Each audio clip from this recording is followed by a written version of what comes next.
I think what he was saying is that your focus is on the audience. Now for you, your focus is literally on the person on the other side of that door, right? For me, my focus is on the audience sitting in front of me. If you're in sales, it's about your prospect. If you're in leadership, it's about your people. If you're a teacher, it's about your students. That's how it works. And yet we screw up so often in building a connection because we make it all about us, don't we?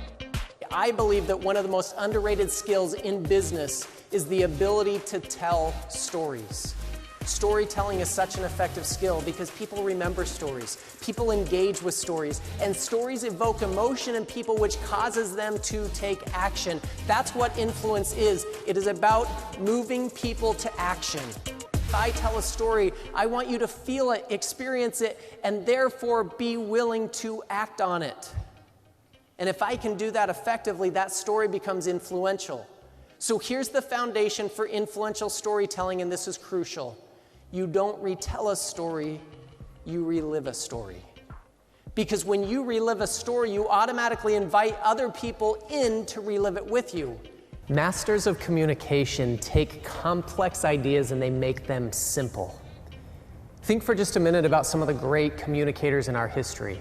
Abraham Lincoln or Martin Luther King, Winston Churchill, their words, their mastery of persuasion, the stories that they told, their communication quite literally changed the world.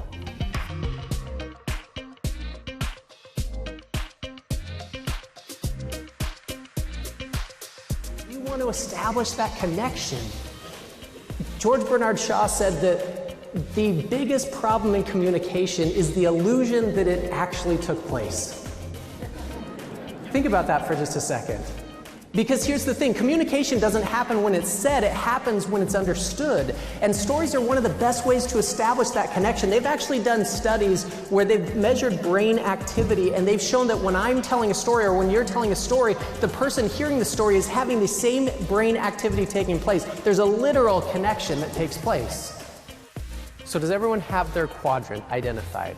That's a fun exercise to plot that out and to start to understand your learning style, but there's a specific takeaway from this exercise.